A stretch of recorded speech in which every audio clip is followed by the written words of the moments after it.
On t'a toujours dit qu'il fallait être gentil pour séduire. Tu as peut-être grandi avec cette idée, si je fais tout pour elle, si je ne dis jamais non, si je me plie à ses désirs, alors elle restera. Alors tu donnes sans compter, tu aides, tu soutiens, tu anticipes. Tu crois que plus tu es disponible, plus elle se sentira aimée. Mais la réalité est plus cruelle. Cette gentillesse excessive est souvent la raison pour laquelle elle s'éloigne.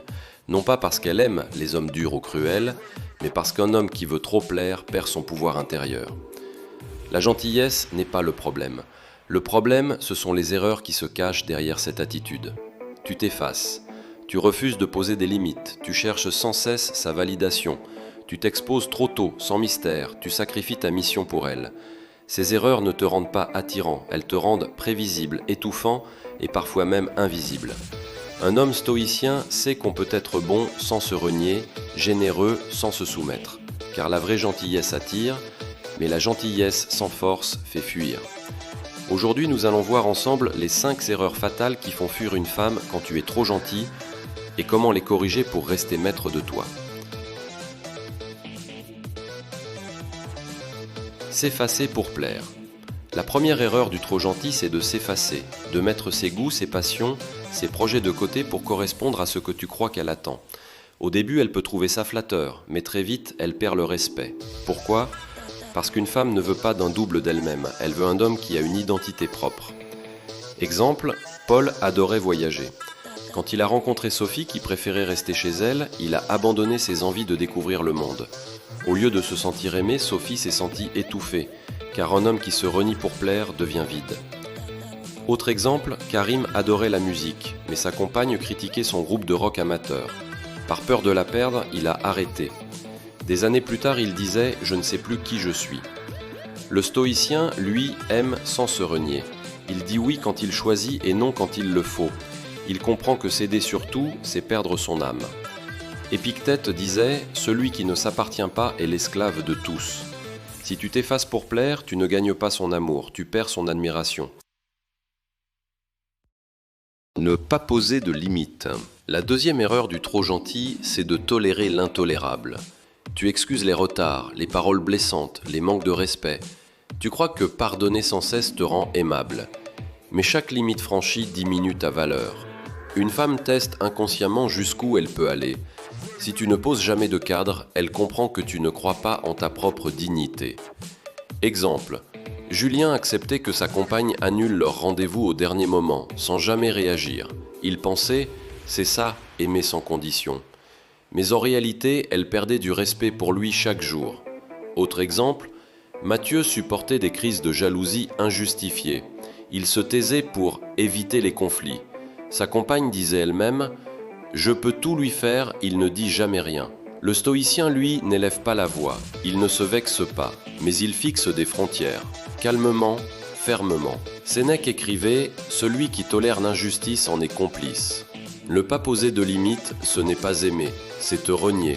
Et ce reniement, tôt ou tard, fait fuir. Chercher la validation. Le trop gentil cherche constamment à être rassuré. Il demande « Tu m'aimes ? Est-ce que je fais bien ? Est-ce que tu es heureuse avec moi ?» Chaque question détruit son aura masculine. Car une femme n'admire pas un homme qui quémande, elle admire un homme qui se tient debout.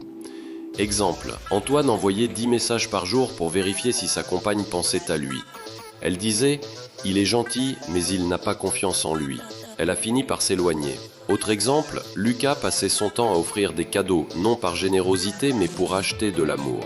Elle le sentait, elle disait « Ce n'est pas un cadeau, c'est une demande cachée ». Un homme stoïcien, lui, ne cherche pas la validation. Il vit selon ses principes et laisse les autres reconnaître sa valeur d'eux-mêmes. Marc Aurèle disait « La dignité ne dépend pas de l'opinion des autres, mais de la tienne ». Si tu cherches constamment son approbation, tu perds son désir. Car elle ne veut pas d'un élève qui attend une note, mais d'un homme qui avance par conviction. Manquer de mystère. Le trop gentil croit que la transparence totale est une preuve d'amour. Alors il raconte tout. Son passé, ses blessures, ses rêves, ses peurs, ses doutes. Il pense que livrer toute son intimité va créer une connexion. Mais la vérité, c'est que trop donner tue le désir. Car le mystère est un feu. Sans mystère, il n'y a plus de curiosité. Exemple, Nicolas, dès le 2e rendez-vous, avait raconté toute sa vie. Sa compagne disait « Il est gentil, mais je sais déjà tout de lui », et son intérêt a disparu. Autre exemple, Damien écrivait chaque soir des messages de plusieurs pages, il voulait tout partager. Elle lui a dit « J'ai l'impression que tu n'as plus rien à me dire en vrai ». Un homme stoïcien ne cache pas, mais il garde une profondeur. Il ne ment pas, il ne joue pas un rôle, mais il ne livre pas tout immédiatement. Sénèque disait « La sagesse consiste aussi à savoir taire ce qui n'a pas besoin d'être dit ». Le mystère n'est pas une manipulation, c'est une respiration. Sans lui, elle s'ennuie. Sacrifier sa mission. La plus grande erreur du trop gentil, c'est d'abandonner sa mission. Il met de côté ses passions, son travail, ses projets, pour elle. Il croit que cette disponibilité totale est une preuve d'amour. Mais une femme ne désire pas un homme qui vit pour elle, elle désire un homme qui vit pour une mission. Exemple. Marc avait arrêté le sport parce que sa compagne voulait plus de temps ensemble. Au début, elle croyait apprécier. Mais très vite, elle disait « Je n'ai plus l'impression qu'il est le même homme qu'avant ». Autre exemple. Hugo avait laissé tomber son projet professionnel parce que sa compagne doutait. Elle pensait l'aimer davantage ainsi.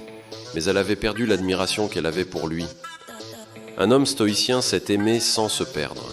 Il garde son cap même en aimant. Et c'est justement cette fidélité à lui-même qui rend son amour solide. Marc Aurèle écrivait « La dignité consiste à suivre sa propre voie ».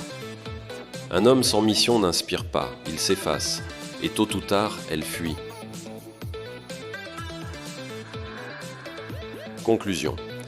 Être gentil n'est pas une faiblesse, mais être trop gentil, au point de s'effacer, de céder, de supplier, est une erreur fatale. Les 5 erreurs sont claires.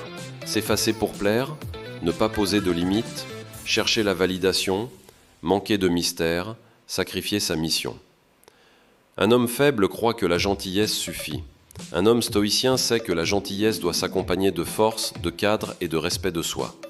Sénèque disait « Celui qui se méprise lui-même ne sera respecté de personne ». Si tu veux continuer à progresser et devenir un homme qui inspire admiration et désir, abonne-toi dès maintenant. Like cette vidéo et partage en commentaire « As-tu déjà commis l'une de ces erreurs ? Comment l'as-tu surmontée »